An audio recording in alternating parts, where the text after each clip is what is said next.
Hello students, मैं शोभित शर्मा स्वागत करता हूं आपका हमारे ऑनलाइन प्लेटफॉर्म संभव अचीवर के ऊपर। बच्चों, अपन ने जो यहां तक रीड किया था करंट इलेक्ट्रिसिटी का फर्स्ट पार्ट रीड किया था। अब करंट इलेक्ट्रिसिटी के फर्स्ट पार्ट के अंदर हम लोगों ने क्या क्या पढ़ा भाई? करंट के बारे में पढ़ा है, बिल्कुल पढ़ा है साहब। करंट के बाद में हमने रेजिस्टेंस के बारे में पढ़ा है, रेजिस्टेंस के बारे में पढ़ा है। रेजिस्टेंस के बाद हमने सेल के बारे में पढ़ा, सेल के कॉम्बिनेशंस के बारे में पढ़ा। तो हम लोग यहाँ तक अपन फर्स्ट पार्ट मान के चलते हैं। मीनिंग क्या है? जैसे आरबीएससी की पहले वाली बुक थी, पहले वाली बुक के अंदर ये सब था अपने पास सेल कॉम्बिनेशन तक, यानी कि जिसे हम बोल के चलते हैं क्या, सेलों के संयोजन में श्रेणी क्रम समांतर क्रम संयोजन तक, वहां तक था हमारे पास पहले था, ठीक है। लेकिन जो अब आता है बच्चों अपने पास जो बढ़िया पार्ट, जो मोस्ट इंपोर्टेंट पार्ट है, जिससे आपके पास में यहाँ पर 12th क्लास के अंदर प्रैक्टिकल भी है। सेकंड पार्ट के अंदर क्या क्या है? जैसे सेकंड पार्ट के अंदर हम लोग बात करके चले करंट इलेक्ट्रिसिटी के, तो ये पार्ट अपन लोग इसके अंदर रीड करके चलेंगे। ये पार्ट कौन कौन से देखिए। फर्स्ट पार्ट है हमारे पास कौन सा बेटा? Kirchhoff's law of electricity. सबसे मोस्ट इंपोर्टेंट पॉइंट, हर एग्जाम के अंदर क्वेश्चन बनता है इससे, Kirchhoff law of electricity. Second one कौन सा है? व्हीटस्टोन ब्रिज, ठीक है। सेकंड वन कौन सा है हमारे पास यहाँ पर? Wheatstone bridge. थर्ड कौन सा है बच्चों? थर्ड है व्हीटर ब्रिज, इससे रिलेटेड एक, ठीक है। फोर्थ है हमारे पास पोटेंशियोमीटर। पोटेंशियोमीटर के अंदर तीन चीजें आती है, वैसे दो तो एप्लीकेशन है और एक हमारे पास प्रिंसिपल है। तो हम लोगों ने बोल दिया प्रिंसिपल, पहला पॉइंट ये, और सेकंड पॉइंट हमने बोला ईएमएफ कंपैरिजन। तो ईएमएफ देखो कंपैरिजन है, ठीक है। लास्ट पॉइंट हमने बोला to determine the internal resistance of a cell, यानी कि किसी भी सेल का इंटरनल रेजिस्टेंस कैलकुलेट करना। इंटरनल रेजिस्टेंस अपन ने आंतरिक प्रतिरोध के बारे में आप लोगों को पहले बताया था, तो वो कैलकुलेट हम लोग कैसे करेंगे, ठीक है। देखो अब फर्स्ट पॉइंट क्या था बेटा हमारे पास? Kirchhoff law. किरचॉफ लॉ को क्या मीनिंग है किरचॉफ लॉ का? सबसे पहले बात करते हैं हम लोग किरचॉफ लॉ की। तो अब बात आती है कि सर हम लोग ओम्स लॉ पढ़ चुके हैं। तो ओम्स लॉ जब तुम लोग यहाँ पर पढ़ चुके हो, तो ओम्स लॉ जब हमने पढ़ा है तो उसकी क्या रिक्वायरमेंट थी और इसकी क्या रिक्वायरमेंट है? क्यों फुलफिल करना पड़ रहा है हमें इसको? भाई फुलफिल तो करना पड़ रहा है ना बेटा, तो क्यों फुलफिल करना पड़ रहा है वो देखो कैसे। सबसे पहला है किरचॉफ लॉ। तो जैसे रेजिस्टेंस का सीरीज था, पैरेलल था, प्रतिरोधों का श्रेणी क्रम समांतर क्रम संयोजन था, तो उनके लिए हमने क्या किया था? ओम्स लॉ को यूज में लिया, ओम्स लॉ से उसको सॉल्व किया। वहां तक चलो बहुत अच्छा था। लेकिन थोड़े से कॉम्प्लिकेटेड सर्किट आए जिनमें हमें वोल्टेज भी निकालना है, करंट भी निकालनी है, रेजिस्टेंस भी निकालना है, सारी चीजें निकालनी है, मिक्स निकालना है, ठीक है। तो मिक्स निकालना है तो उसके लिए वो एक तरीके से कॉम्प्लिकेटेड हो गया। कॉम्प्लिकेटेड मतलब कठिन हो गया, कठिन काम हो गया, यानी कि सब चीज एक जगह इकट्ठा, उसमें से एक एक चीज चुन चुन के निकालनी है हमें। तो वो चीज किसके अंदर है बेटा? करंट इलेक्ट्रिसिटी के अंदर। करंट इलेक्ट्रिसिटी में भी कौन से पार्ट के अंदर? सेकंड पार्ट के अंदर। सेकंड पार्ट के अंदर हम लोगों ने क्या क्या पढ़ेंगे या क्या क्या टॉपिक थे हमारे पास? किरचॉफ लॉ था, तो किरचॉफ लॉ हमने फर्स्ट पार्ट हमने यूज में लिया। अब पहला पार्ट देखो क्या है, या पहले पार्ट के अंदर क्या है?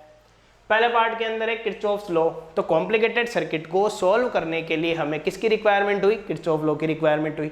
ये पहली लाइन के अंदर फुलफिल हो गया हमारे पास कि भाई किरचॉफ लॉ क्या था, फुलफिल किया हमने, अच्छे से इसको समझा कि भाई ओम्स लॉ था, फिर भी हमने किरचॉफ लॉ क्यों यूज में लिया कि भाई ओम्स लॉ से या ओम के नियम से सिंपल सर्किट सॉल्व हो रहे थे, लेकिन किरचॉफ के नियम से ऐसा नहीं हो पा रहा था। तो किसको यूज में लिया हमने? फिर किरचॉफ लॉ को यूज में लिया, ठीक है। कॉम्प्लिकेटेड सर्किट्स बन गए एक तरीके से। फिर किरचॉफ लॉ के अंदर दो तरीके से हमारे पास लॉ डिफाइन हुए। दो कौन कौन सा मेथड है या टू मेथड कौन कौन से हैं? फर्स्ट मेथड है केसीएल, यानी किरचॉफ का धारा का नियम, किरचॉफ करंट लॉ जिसे हम बोलते हैं। और सेकंड वन कौन सा है बेटा? किरचॉफ वोल्टेज लॉ, यानी कि किरचॉफ का वोल्टता का नियम, ठीक है। अब किरचॉफ करंट लॉ होता क्या है, पहली चीज ये देखते हैं। तो किरचॉफ करंट लॉ क्या होगा बेटा? देखो कि यहाँ पे अपने पास जो मेंशन है, ये आप लोगों को एक डायग्रामेटिकली प्रोसेस दिख रही है, ठीक। जैसे मैं यहाँ पर बात करके चलूँ, पहले तो हम लोग इसका स्टेटमेंट रीड करते हैं कि स्टेटमेंट क्या है। तो स्टेटमेंट अपन ये बोल के चलते हैं बेटा, the algebraic sum of current for any node is equal to 0। That means the algebraic sum of electric current at the junction. मैंने यहाँ पर नोड वर्ड यूज किया है, यहाँ पर जंक्शन लिखा हुआ है, दोनों का मीनिंग सेम ही है, वहां पर कंफ्यूज मत होना। Junction in any electrical network is always be 0। Meaning यदि किसी जंक्शन की बात करें या नोड की बात करें, अब बात आती है सर जंक्शन क्या है, जंक्शन का मतलब क्या हुआ, ठीक है। जैसे मैं बात करूं, मैं कोटा से था, तो कोटा जंक्शन लगता है, तो जंक्शन का मतलब क्या हुआ? ट्रेन आती भी है, रुकती भी है और निकल भी जाती है, मतलब आना जाना और ठहरना। जयपुर जंक्शन की हम लोग बोले, वहां पे ट्रेनें आ भी रही है, जा भी रही है, रुक भी रही है, तो आना भी है, जाना भी है और रुकना भी है। तो इसी तरीके से ये कॉन्सेप्ट है हमारे पास कि इस पे करंट आ भी रही है, जा भी रही है और ठहर भी रही है, यानी कि रुक भी रही है। अब कैसे देखो, यहाँ पर हम लोगों ने बोला कि the algebraic sum of current is eight the junction, किसी भी जंक्शन पर एल्जेब्रिक सम करंट का कितना होगा बेटा, 0 होके चलेगा यहाँ पर। अब ये वाला पॉइंट है, एल्जेब्रिक सम का मतलब क्या होता है बेटा, जिसमें प्लस भी आए और माइनस भी आए, इसमें प्लस भी रहेगा और माइनस भी रहेगा। एल्जेब्रिक का मतलब क्या होता है, पॉजिटिव और नेगेटिव दोनों क्वाड्रेंट, यानी कि दोनों क्वाड्रेंट का मीनिंग दोनों वैल्यूज के अंदर अवेलेबल रहेगी। अब यहां पर मैंने क्या बोला, ये I1 और ये वाली करंट है I4, ठीक है। अब देखना नेक्स्ट पॉइंट के अंदर क्या किया हमने, 3 करंट आपको दिख रही है, तीनों करंट क्या होती है, बाहर जाती हुई दिख रही है। ये तीनों पॉइंट बाहर जाते हुए दिख रहे हैं, ठीक है, 1, 2 और ये तीसरा पॉइंट। ग्रीन लाइन में तो क्या है, आने वाली करंट, और रेड लाइन में क्या है, जाने वाली करंट। तो एल्जेब्रिक सम का मतलब ये हुआ कि आप लोग क्या करो, आने वाली करंट बराबर जाने वाली करंट, इधर लेते हैं आने वाली और उधर लेते हैं जाने वाली। या हम लोग बोल दें टोटल करंट को यदि देखें तो आने वाली करंट को यदि हम प्लस में मानते हैं तो जाने वाली करंट किसमें होगी बेटा, माइनस के अंदर। कैसे देखो, ये रहा आपके पास यहाँ पर I1 आ रही है, एंटर हो रही है, पॉजिटिव है, I2 बाहर जा रही है, I3 बाहर जा रही है, दोनों नेगेटिव है, I4 एंटर कर रही है, I4 एंटर कर रही है, I5 बाहर जा रही है, तो दैट मीन्स माइनस। तो आने वाली करंट बराबर क्या होगी, जाने वाली करंट, या आने वाली करंट को प्लस में लोगे तो बेटा जाने वाली करंट को किस में लेंगे, हम माइनस में लेंगे, ठीक है, आया समझ में ये। फिर उसके बाद हम लोग क्या बोले, साइन कन्वेंशन। यहाँ पर हम लोगों ने बोला साइन कन्वेंशन का मतलब क्या होता है कि भाई चिन्ह परिपाटी जिसे हम लोग बोलते हैं। चिन्ह परिपाटी कैसे, मैंने आपको ट्रिक बता दी, तो चिन्ह परिपाटी याद रखना हो तो ठीक है, नहीं रखना हो तो कोई प्रॉब्लम नहीं है। The incoming current towards the junction are taken positive, जो जंक्शन की तरफ जितनी करंट आ रही है वो प्लस में लेनी है, और the outgoing current away from the junction are taken negative, जो बाहर की तरफ जा रही है वो किस में लेनी है, नेगेटिव के अंदर लेनी है। ये तो मैं आप लोगों को पहले बता चुका हूं कि आने वाली करंट प्लस की और जाने वाली करंट किसकी लोगे, माइनस की अपन यहाँ पर यूज में लेंगे। फिर उसके बाद आता है बेटा point, the charge can not be, यहाँ पे जैसे अपने पास मेंशन है, आप लोगों को दिख रहा है the charge can not be accumulate eight the junction, यानी कि आप लोग उस जंक्शन पे चार्ज एक्यूमुलेट यानी कि कैलकुलेट नहीं कर सकते हैं उस पर्टिकुलर पॉइंट पे, ठीक है। The number of charge that arrive at the junction, जो अपने पास चार्ज है given time leave in the same time in the accordance with the conservation of charge, यानी कि जो ये बेस्ड होता है, किरचॉफ करंट लॉ बेस्ड होता है बेटा किस पे होता है, कंजर्वेशन ऑफ चार्ज पे। क्यों, क्योंकि इसमें बात किसकी कर रहे हैं हम लोग, यहाँ पर वर्ड क्या लिखा हुआ है, देखो यहाँ वर्ड लिखा हुआ है हमारे पास करंट, ठीक है, यहाँ वर्ड क्या लिखा हुआ है हमारे पास, करंट लिखा हुआ है वर्ड। तो करंट का मीनिंग क्या पढ़ेंगे हम लोग यहाँ पर, कि करंट को किस तरीके से देखा हमने, देखो कि करंट लो, तो करंट लो का मतलब क्या हुआ, किसके लिए बात कर रहे हैं कि I इक्वल टू होता है आपके पास Q/T, that means charge upon time. तो चार्ज अपॉन टाइम को हम लोग देखेंगे किस तरीके से, हम लोग बताया यहाँ पर कि किस तरीके से हम लोग इसको देखते हुए चल रहे हैं। आया पॉइंट समझ में, ठीक है। फिर अब देखो सेम टाइम पे बस इसमें ये है पॉइंट क्या है, ये जो हमारे पास नोट है, नोट के अंदर हम लोगों ने यही चीज मेंशन करी है कि इनकमिंग करंट जो हो रही है वो आउटगोइंग करंट के इक्वल होगी किसी भी एक पर्टिकुलर टाइम पर, ठीक है। और जो ये बेस्ड होता है, इसका प्रिंसिपल होता है, वो होता है मस्टली कंजर्वेशन ऑफ चार्जेस, ये बेस्ड है कंजर्वेशन ऑफ चार्ज पे। ये वाली वैल्यू क्या होती है बेटा, यहाँ पर बेस्ड होती है अपने पास। ये चीज ध्यान रखने वाला पॉइंट है इसमें कि कंजर्वेशन ऑफ चार्ज आप लोग यहाँ पर ध्यान रख के चलोगे। अब इसके एक दो क्वेश्चन अपन लेते हुए चल रहे हैं, ठीक है। किस तरीके से लेंगे, देखो यहाँ पर मैंने बोला कि ये KCL के लिए पॉइंट है। आप लोगों के पास क्वेश्चन ये है 2015 RBSE board and 2018 CBSE board के अंदर आया हुआ क्वेश्चन है, जिसमें आपको सिंपल करंट कैलकुलेट करनी है 7 3 2, ठीक है। 7 है, 3 है, 7 3 और 2 के रिगार्डिंग हो गया हमारे पास। फिर आगे इसमें आप लोगों को करंट कैलकुलेट करके बतानी कि भाई करंट कितनी आएगी इस पर्टिकुलर पॉइंट पर, ठीक है, क्लियर है। तो यदि हम लोग देखें तो इसमें मैंने ये बोला कि एक तो मेरे को इस पॉइंट पर भी कैलकुलेट करनी है, I1 कैलकुलेट करनी है, और एक इस पॉइंट पर मेरे को क्या कैलकुलेट करनी है, I2 कैलकुलेट करनी है। आगे की करंट हमें डिफाइन नहीं है बेटा यहाँ पर, तो डिफाइन नहीं है, इसमें से 1 एम्पियर चलो दे दी, ये वाली करंट भी दे दी हमने 1 एम्पियर। यहाँ से बेटा कितनी आ रही है, 7, ठीक है। इस नोड पर देखेंगे, नोड यहाँ पर ये बन रहा, इस नोड पर हमने देखा, तो इस नोड पर जैसे ही देखेंगे तो 7 एंटर कर रही है, इधर कितनी गई बेटा 2, तो 7 में से 2 माइनस हुआ तो कितना बचा, ओनली 5, मतलब 5 एंटर हुई, ठीक है। इस पर्टिकुलर नोड पे आओ, फिर सेकंड नोड अपने पास यही है, इधर से आ रही है 5, इधर से आ रही है 3, दोनों मिलके कितनी हो जाएगी 5 + 3 दैट मीन्स 8। तो I1 कितनी निकली हमारे पास 8 एम्पियर। क्लियर है, यहाँ पर सब पे एम्पियर लगा हुआ है, इसे भी करंट है तो आपको पता है कि एम्पियर के अंदर आएगी, इसमें तो कोई कहने वाली बात है ही नहीं। चलो 8 एम्पियर हमें यहाँ पर मीट हो गई कि टोटल जो करंट हमारे पास आ रही है कि भाई इस ब्रांच के अंदर जैसे 5 एम्पियर ये थी, 3 एम्पियर ये थी, तो मिला के इसके अंदर हमारे पास गई साहब 8 एम्पियर करंट गई। ठीक है, यहाँ पर मैंने सर्किट जैसे प्लग कर दिया, प्लग करने का मतलब है ये वाला सर्किट हम अलग रीड करके चल रहे हैं, ये वाला अलग रीड करके चल रहे हैं, तो मैंने एक चीज़ तो आप लोगों को बता दी।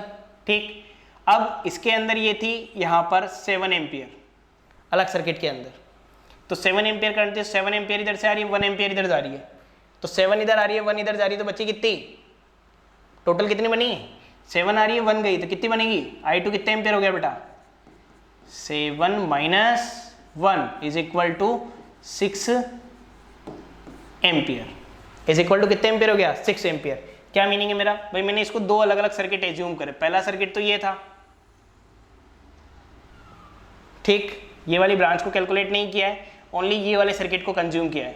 सेकंड अपने पास यहाँ पर जब करंट एंटर हो रही है कि भाई 7 एम्पियर अपन ने इधर से दिए, 1 एम्पियर इसको माना है, तो इसमें टोटल एम्पियर करंट अपने को निकाल के चलनी है। I2 का मतलब एक तरीके से हम लोग I कैलकुलेट करके चल रहे हैं। एक कॉम्प्लिकेटेड सर्किट था, उसमें से हमने क्या करा, दो अलग अलग पार्ट को यूज में ले लिया। यहाँ पर आई बात समझ में गए। एक और लेते हैं हम ऐसा क्वेश्चन जैसे ये,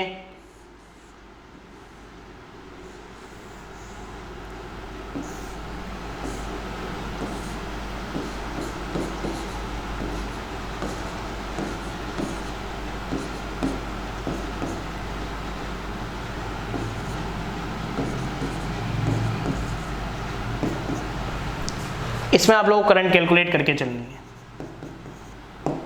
भाई टोटल करंट कितनी है इस सर्किट के अंदर।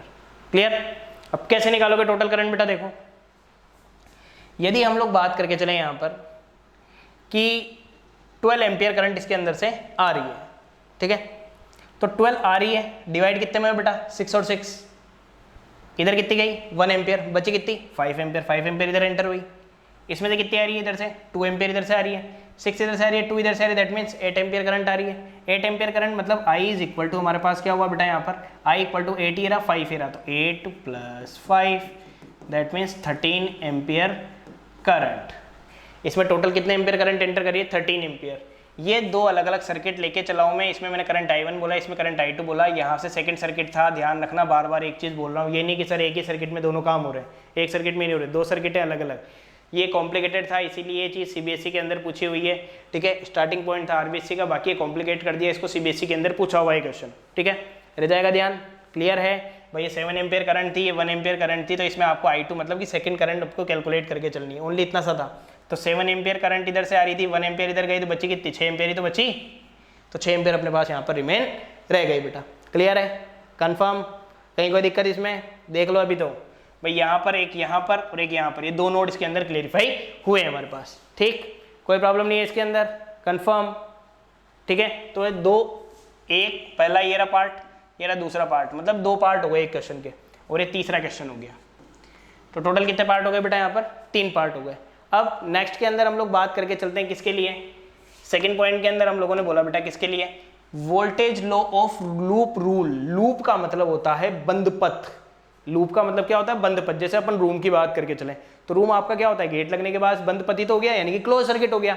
अब क्लोज सर्किट हो गया तो देखो कैसे, मैंने यहां पर बोला कि the algebraic sum of the potential drop, potential drop यानी कि वोल्टेज ड्रॉप जिसे हम लोग बोलते हैं विभव पतन, विभव पतन, ध्यान रखना क्या बोल रहा हूं मैं, विभव पतन वर्ड यूज में लिया है। Potential drop and EMF along the close path, close path मतलब होता है बंद पथ, ठीक है, अभी बताया मैंने, close path in an electric network is always zero, मतलब कि किसी भी इलेक्ट्रिक नेटवर्क के अंदर हम लोग बोल के चलें बेटा यहाँ पर वोल्टेज ड्रॉप जो होगा और EMF उसके अलोंग जो होगा वो क्या होगा, वो इज ऑलवेज जीरो, यानी कि वो टोटल कितना माना जाएगा, जीरो माना जाएगा।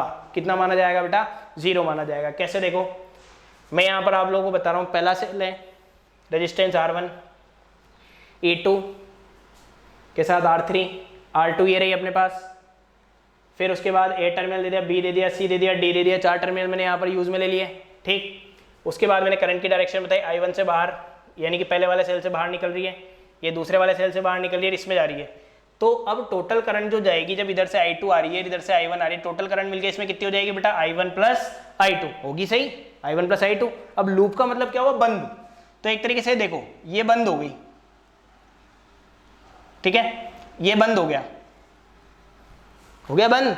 लूप का मतलब ये होता है बंद होना, तो बंद हुए नहीं हुए बताओ आप, हो गए बंद। अब उसके बाद देखो यहां पर मैंने बोला कि भाई I2 करंट इधर से, इसमें I1 प्लस I2 आ रही है, इधर देखेंगे तो वापस कितनी गई I1, और इधर देखेंगे तो वापस कितनी गई I2। बात तो वही हो गई, पूरे लूप में जहां से I1 आनी थी वहां से I1 आ रही है, और यहाँ से I2 आनी थी वहां से I2 आ रही है हमारे पास। अब ये देखो, ये वाला जो राउंड अप है, यानी कि पहला लूप अपन इसको कंसिडर कर रहे हैं, तो इसकी जो इक्वेशन है ABCA। अब शाबाश, देखो ABCA के अंदर देखो, लूप ABC है, यही है, कोई प्रॉब्लम इसमें। अब A से B, B से C से A, ABCA, यही है, ABCA, यही है। अब देखो हम लोगों ने क्या किया बेटा कि यहां से हम लोग चले तो I1 R1 plus I1 plus I2 R2, ये है हमारे पास। अब कैसे, A से B चल रहे हैं, फिर B से C चल रहे हैं, तो कोई रेजिस्टेंस आ रहा है क्या, नहीं आ रहा। C से A चल रहे हैं तो कोई रेजिस्टेंस आ रहा है क्या, नहीं आ रहा। तो या तो आप सेल को ले लो या करंट को ले लो। मैंने यहाँ पर भाई करंट 2 है, सेल 1 है, तो सेल को नेगेटिव माना है। किसको नेगेटिव माना है बेटा, सेल को। कैसे, देखो अब ABCA की बात कर रहे हैं, तो देखो इधर से करंट चली, ये थी ABCA, जबकि आपकी डायरेक्शन क्या है ACBA। मैंने क्या बोला, लूप क्या लिया है ABCA, जबकि करंट कैसे चल रही है ACBA। तो या तो करंट को नेगेटिव लेना है या सेल को नेगेटिव लेना है, दोनों में से एक चीज को नेगेटिव लेना है। अब मैंने क्या किया, सेल को नेगेटिव लिया। सेल को कैसे, ये एक छोड़ के ये साइन लिया, तो मतलब कि सेल को नेगेटिव ले लिया, -E1, ठीक है, प्लस फिर देखो भाई आप लोगों ने सेल को नेगेटिव लेना, तो बाकी सारे पॉजिटिव आएंगे, अब कंफर्म है। तो I1 के साथ आ रहा है R1, और इधर से करंट घूम के जा रही है, तो I1 प्लस I2 के साथ में क्या आ रहा है R2। तो I1 प्लस I2 के साथ में क्या आ रहा है बेटा जी, R2 यहाँ पर यूज में आ रहा है। क्लियर है, कंफर्म, कोई प्रॉब्लम नहीं है इसके अंदर। आ गया पॉइंट समझ में। मैंने क्या बोला, या तो सेल को लेना है या फिर करंट को लेना है। तो मैंने यहाँ पर सेल के लिए रिगार्डिंग बात कर ली और करंट के रिगार्डिंग, दोनों के रिगार्डिंग सेम बात कर ली है, ठीक है। तो सेल नेगेटिव लिया है और बाकी करंट कैसी ली है, पॉजिटिव लिया हमने यहाँ पर, ठीक। अब उसके बाद देखो ये वाला लूप की हम लोग बात करें, ACDA, ये ठीक। अब मैंने तुम्हें पहले वाले कंडीशन में बताया सेल नेगेटिव है बाकी पॉजिटिव है। अब मैं सेल पॉजिटिव करूंगा बाकी नेगेटिव करूंगा, कैसे, देखो ACDA, तो ACDA के रिगार्डिंग इक्वेशन देखो कैसे आई, A से C पे चले, ठीक है, A से C पे चले, तो मैंने क्या बोला, R2 में से कौन सी जा रही है, I1 प्लस I2, तो R2 में से जा रही है I1 प्लस I2, ठीक। फिर I2 जा रही है R3 में से, फिर I2 जा रही है R3 में से, ठीक है। फिर यहाँ से आगे बढ़े, जैसे ही हम लोग आगे बढ़ेंगे, आगे बढ़ते ही मैंने क्या बोला कि जो पहले सेल नेगेटिव लिया सेल पॉजिटिव लेना है, तो माइनस का छोड़ के प्लस का लिया, तो माइनस का छोड़ के मैंने किसका लिया, ये प्लस का ले लिया। आगे बात समझ में, भाई पहले सेल नेगेटिव बाकी पॉजिटिव थे, अब सेल पॉजिटिव है बाकी दोनों नेगेटिव कोएफिशिएंट है, तो दोनों नेगेटिव कोएफिशिएंट देख लो, ये माइनस यहाँ लग रहा है, एक माइनस यहाँ पे लग रहा है अपने पास यहाँ पर। क्लियर है, कंफर्म। बात आती है फिर साइन कन्वेंशन की। साइन कन्वेंशन की कैसे, देखो the EMF is taken negative when we transfers from positive to negative terminal to the cell through the electrolyte. क्या मीनिंग है इसका, वही मीनिंग है जो मैंने आप लोगों को अभी अपनी लैंग्वेज के अंदर बताया है। भाई ये तो हो गई तुम्हारे एक समझने वाली लैंग्वेज की, बुक की लैंग्वेज के रिगार्डिंग हम लोगों ने बात करी, लेकिन हम इसको कन्वर्ट करके जाएं। कन्वर्ट करके कैसे जाएं कि भाई या तो आप सेल पॉजिटिव लो तो बाकी ये नेगेटिव में आएंगे, और यदि नेगेटिव सेल नेगेटिव लेते तो बाकी किस में आएंगे, पॉजिटिव में आएंगे। दैट्स आए नहीं आया समझ में पॉइंट, इसमें तो कोई दिक्कत नहीं है, ठीक है। तो EMF इज टेकन नेगेटिव, जब हम EMF को नेगेटिव ले रहे हैं, कब, when we transfer from positive to negative terminal, जब हम कहां से कहां चल रहे हैं, पॉजिटिव से नेगेटिव टर्मिनल की तरफ चल, ठीक है। आगे पॉइंट समझ में, ये क्लियर है।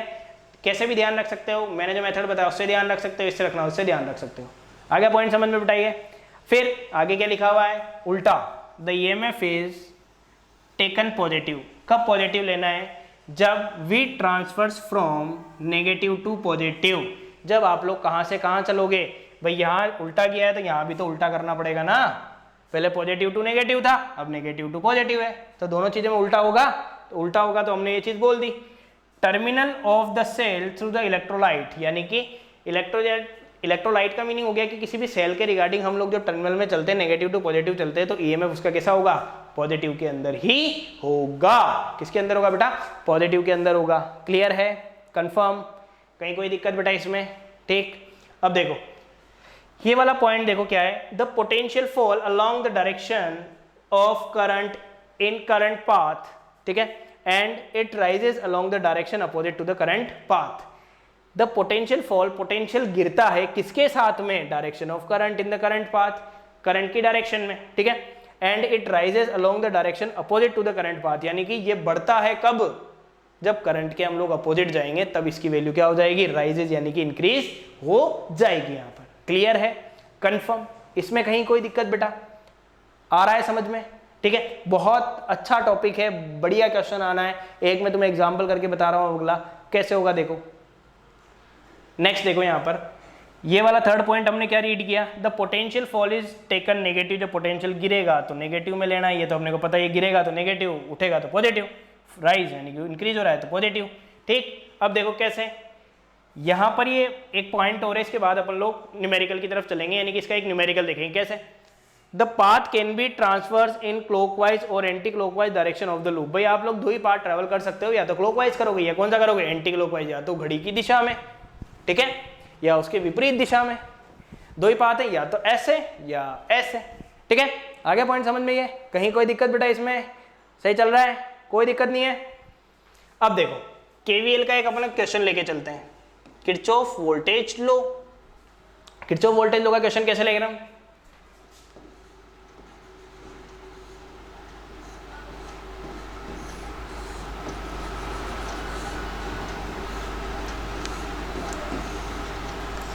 वोल्ट 14 वोल्ट 2 और इसके अंदर जो हो जाएंगे वो हो जाएगा बेसिकली, इसको यहाँ पर छोटा लिया, इसको बड़ा ले लिया हमने, ठीक है, ये 4 ओम। ये अपने पास एक क्वेश्चन है, एक न्यूमेरिकल लिया हमने। अब देखो इससे करंट चली I1, घूम के इधर आई, इससे कौन सी चल रही है साहब, I2, लेकिन ये सीरीज सर्किट है, सीरीज सर्किट है तो इसमें कौन सी करंट रहेगी, इसमें बेसिकली हम लोग करंट कौन सी मेंशन करके चलेंगे, करंट एक ही मेंशन करके चलेंगे, पूरा सीरीज सर्किट है तो चाहे 2 सेल लगे हो, चाहे 3 सेल लगे हो, चाहे 10 सेल लगे हो, हमें उससे कोई मतलब नहीं है, ठीक है। तो 2I, फिर लिखा मैंने बेटा 4I इक्वल 10 और 14, ये लिखा। फिर बात आती है साइन कन्वेंशन की, साहब साइन कन्वेंशन कैसे लोगे, तो साइन कन्वेंशन लेने का तरीका क्या है, देखो अच्छा तरीका है, ठीक है। ये यहाँ पर किस तरीके से लिया जाएगा, जैसे यहाँ से चल रहे हैं अपन तो ये तो सेम साइड हो गई ना, तो रेजिस्टेंस में तो क्या आएगा, प्लस ही आएगा, रेजिस्टेंस में तो प्लस आना ही है, इसमें तो कोई दिक्कत है ही नहीं। फिर जैसे ही प्लस माइनस इधर माइनस प्लस ऐसे चले, तो ये घूम के जब जाएगा इधर से इधर, तो किस तरीके से इसको रीड आउट करेंगे, देखो मैंने यहाँ पर फर्स्ट और ये सेकेंड, फिर ये फर्स्ट और ये सेकेंड, तो मैंने क्या किया बेटा, यहाँ से जब मैं चला तो मैंने पहला साइन छोड़ के दूसरा लिया, दूसरा क्या है, प्लस का साइन है, तो इधर भी पहला छोड़ के दूसरा लूंगा, भाई करंट की डायरेक्शन एक अलोंग एक ही रखनी है अपने को, तो एक ही डायरेक्शन रखनी है, तो पहला छोड़ के दूसरा, तो इधर भी पहला छोड़ के दूसरा, पहला छोड़ के दूसरा लिया 10 प्लस का, और पहला छोड़ के दूसरा लिया तो 14 प्लस का, तो 10 प्लस 14 दैट मीन्स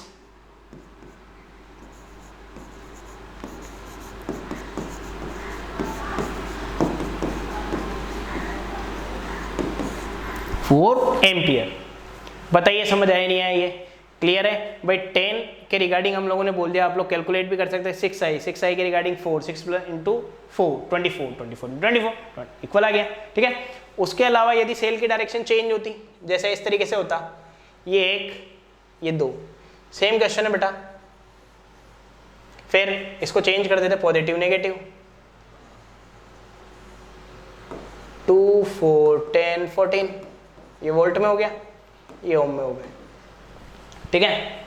अब क्या होता वही 2i plus 4i is equal to 10 और 14 में दिया, चेंजेस कहाँ आएंगे यहीं पे, कैसे देखो कि मैंने क्या किया, पहला छोड़ के दूसरा साइन कंसीडर किया, 1 2 1 2, तो पहला छोड़ के दूसरा है 10 प्लस का, और पहला छोड़ के दूसरा है 10 यानी कि सॉरी 14 का माइनस का, भाई यहाँ सेकंड नंबर पे ये है, यहाँ सेकंड नंबर पे प्लस है, तो हम लोगों ने क्या किया, साइन को इस तरीके से यूज में लिया ताकि हमें आगे कोई प्रॉब्लम नहीं आए। और केवीएल के अंदर क्या होता है बेटा, बात वही हो गई। अब देखो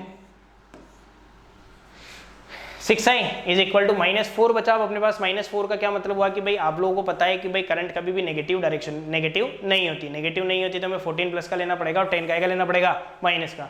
मतलब इसका तो हम लोग फर्स्ट साइन कंसीडर करेंगे तो उसका भी फर्स्ट साइन कंसीडर हमें करना पड़ेगा। क्लियर है बेटा, कोई दिक्कत? भाई सेल के टर्मिनल चेंज कर दिए हमने तो करंट पे इफेक्ट आएगा ही सही, करंट पे तो इफेक्ट बन ही रहा है हमारे पास यहाँ पर, ठीक, इसमें कोई प्रॉब्लम नहीं है बेटा। अब यहाँ पर हम लोग देखेंगे किस तरीके से इसको हमने देखा यहाँ पर, या किस तरीके से इसको यूज में लिया। -4 हमने यूज में लिया था, ठीक है। अब जो एग्जैक्टली इसको सॉल्व करने का तरीका था वो हम लोगों ने सीखा यहाँ पर कि भाई कैसे, कब सेल को प्लस में लेना है, कब सेल को माइनस में लेना है। किरचॉफ लॉ हमने रीड किया। किरचॉफ लॉ के अंदर ध्यान में रख के चलना, केवीएल को और बेटर तरीके से और अच्छे तरीके से हम लोग, जो हमारी नेक्स्ट क्लास रहेगी हमारे पास किसकी बेटा, व्हीटस्टोन ब्रिज की या व्हीटस्टोन सेतु की या फिर मीटर सेतु की, जो नेक्स्ट क्लास है उसके अंदर हम केवीएल को देखेंगे और ज़्यादा बेटर तरीके से केवीएल को हम उसके अंदर एक्सप्लेन करेंगे। बाकी एक न्यूमेरिकल का आइडिया मैंने आप लोगों को यहाँ पर दिया, केसीएल का भी दिया, केवीएल का भी दिया, ठीक है। केसीएल के अंदर जो फर्स्ट क्वेश्चन था उसका थोड़ा ध्यान रखना कि उसके अंदर मैंने 2 अलग अलग कंडीशंस यूज़ में ली थी, वहाँ पर कंफ्यूज मत होना।